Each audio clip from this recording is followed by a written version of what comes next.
안녕하세요. 김다니엘입니다. 우리가 살고 있는 이 시대가 정말 다니엘이 말하고 있는 마지막 한일에 그 7년 환란을 코앞에 두고 있는 걸까요? 세계 정세나 지금 급박하게 돌아가고 있는 세상사를 살펴보면요, 거의 확실시되고 있다는 것을 분명히 말씀드립니다. 지금의 우리는요, 이미 요한계시록의 한가운데 들어와 있다는 것을 피부로 느끼며 사실 살고 있습니다.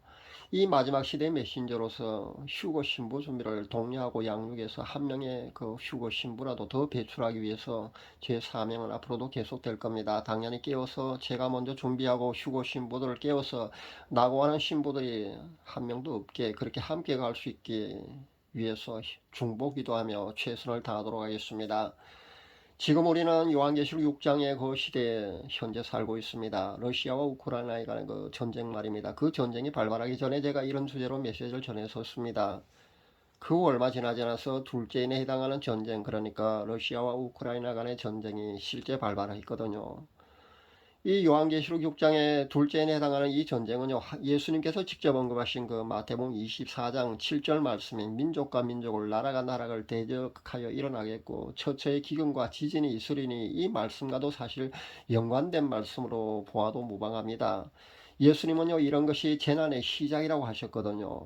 15절 이하에 예수님 말씀하신 그 언급하신 말씀은요, 그 7년 대환란의 그 프레임으로 본다면은 후 3년 반 기간, 그러니까 대환란에 관한 말씀이라는 것을 분명히 말씀드립니다. 대환란은 다시 말씀드리지만 7년 대환란의 프레임으로 본다면요, 후 3년 반에 그 관한 말씀이라는 겁니다. 그러니까 전쟁, 기근, 지진 같은 이런 것들이 일어나는 것은요, 대환란에 일어나는 것이 아니고요, 대환란이 일어나기 전에 일어나는 그런 일들이라는 겁니다. 그러니까 전 3년 반 그 기간, 아니면 그 전에 일어날 그 일들이란 말씀이 된다는 겁니다. 그렇다면 예수님의 이 말씀이 여러분도 아마 이해가 될 줄 압니다. 종말의 시계, 아니면 종말에 전개될 모든 종말의 그 여러분 정보나 그 지식들이 그다지 많지 않기 때문에 제가 일일이 이렇게 하나둘 그렇게 설명을 해 드리는 겁니다. 제 메시지를 처음부터 끝까지 잘 듣고 계신 분들 가운데는 아마 종말에 대한 지식이 많을 줄 압니다만, 그렇지 않은 분들이 많아서 제가 이런 말씀을 드리는 겁니다. 잘 새겨 들을 수 있기를 바랍니다. 지금은요, 이미 요한계시록 6장의 시대에 우리가 살고 있다는 겁니다. 예수님 말씀하신 대로라면요, 지금은 재난이 시작된 시대에 우리가 살고 있다는 말씀이 된다는 거죠. 이미 이렇게 그 세계 정세를 보면요, 예수님이 언급하신 재난이 시작되는 시점입니다. 이미 재난이 시작된 시점이라는 것을 분명히 말씀드립니다. 오늘 제가 전하고자 하는 메시지는요, 요한계시록 6장에 나오는 그 셋째 인에 해당하는 그 기근 말입니다. 그러니까 경제대공황에 관한 말씀입니다. 시시각각으로 급변하는 세계 정세와 지구촌 곳곳에서 들려오는 그런 정보를 제가 종합해 볼 때요, 기근이 발생할 조짐이 분명히 보이고 있다는 겁니다. 어느 채널 제가 보니까 그 세계적으로 이미 기근, 그러니까 식량 부족 현상이 보이는 20가지 징조들이라는 그 어느 경제학자가 그런 징조 20가지를 그 모아서 발표한 것을 제가 보았는데요. 그런 정보를 모아서 발표를 했더라고요. 결국 이런 기근, 그러니까 식량 부족 현상이 일어날 수밖에 없는 가장 큰 원인은요, 그 우크라이나와 러시아 간의 그 전쟁 때문입니다. 잘 아시다시피 우크라이나와 러시아는요, 세계 4위, 5위 밀 생산국이자 밀 수출국이라는 겁니다. 이 두 나라가 현재 전쟁 중에 있으니까요, 당연한 결과가 아닐까 저는 생각해 봅니다.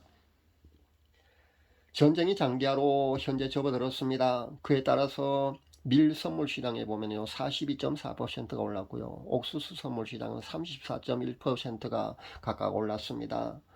유엔 식량농업기구, 그러니까 FAO에서 발표하는 식량 가격 지수도요, 1996년 이래 최대치를 계속 갱신하고 있답니다. 유엔 세계 식량계획국장은요, 현재 전 세계가 직면하고 있는 식량 부족 사태는요, 2차 세계대전 이후에 가장 심각하다고 그렇게 공식적으로 발표하고 있다는 겁니다. 또 세계 각국의 그 정치 지도자들도요, 식량 위기가 온다고 그렇게 공개적으로 발표하고 있다는 겁니다.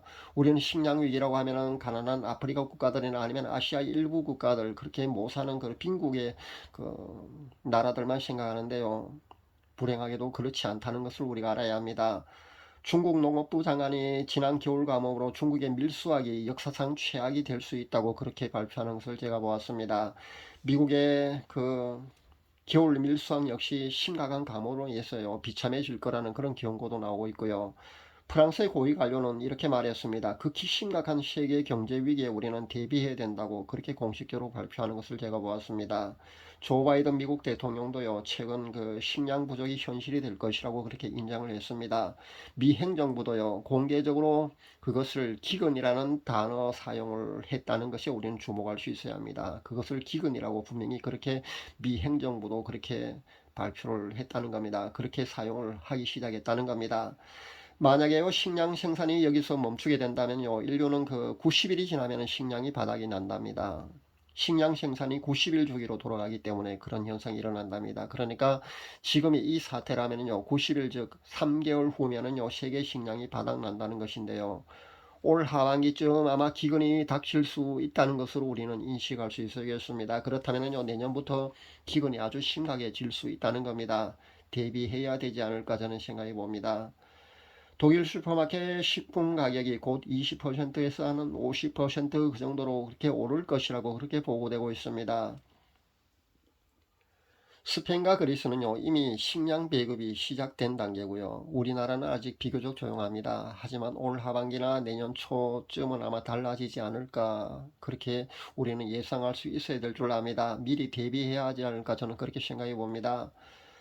우리나라는 지금 현재 조용하고 그 식품 가격 같은 게까지 급격하게 오르지는 않았지만은요, 아마 올 하반기 정도 되면 아마 달라지지 않을까 저는 생각합니다. 여러분 민감하게 상황을 예의주시해야 될 줄 압니다. 이 모든 것들은요, 딥스 그러니까 NW 얘네들이 인위적으로 이런 사태를 조장한다고 우리는 봐야 합니다. 우리는 결코 아니라는 겁니다. 전쟁을 일으키는 것도 하얀 신발로 2년 동안이나 플랜데믹으로 그렇게 세계를 이렇게 몰고 가는 것도요, 그냥이 절대 아닙니다. 깨어있는 사람들 눈에는 이런 세계 정세나 급박하게 돌아가는 지구촌의 사건 사고들이요 그렇게 감지되고 눈에 보입니다. 그러나 보통 사람들의 눈에 아마 보이지 않을 줄 압니다. 예수님께서도 마지막 시대를 살아가는 우리에게 당부하신 말씀이 있습니다. 우리는 그 말씀을 우리는 잊지 말아야 될 줄 압니다. 예수님께서는 분명히 우리에게 기도하면서 깨어 있어야 한다고 분명히 그렇게 말씀하셨습니다. 사도 바울도요 여러 차례 깨어 있어야 함의 중요성을 우리에게 그렇게 권면했고요. 이젠 정말 우리가 이 땅에서 오랫동안 살 것처럼 그런 마음의 자세로 살아서는 안 된다는 것을 우리는 인식할 수 있어야 될 줄 압니다. 이 모든 것은요, 지금부터 7년 환란 기간 중에 전 3년 반에 실제 일어날 일들이라는 겁니다. 첫 번째에 해당하는 하얀 신발, 그리고 둘째에 해당하는 전쟁, 그 전쟁은요, 이미 나라와 나라 간의 그 전쟁은 현재 진행형으로 전개되고 있지 않습니까? 러시아와 우크라이나 그 사이의 전쟁 말입니다. 여기에 또 셋째에 해당하는 그 기근의 상황이 곧 전개되는 방향으로 현재 가고 있다는 것을 오늘 이렇게 전합니다. 깨어있어야 함의 중요성을 여러분 재인식할 수 있기를 바랍니다.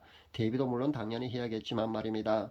그런데 사실 대비라고 해봐야 가난한 자나 그 보통의 대다수의 인류는 아마 막막할 줄로 압니다. 왜냐하면은 그 식료품 가격이 너무나 치솟고요. 인플레가 너무나 심하기 때문에요.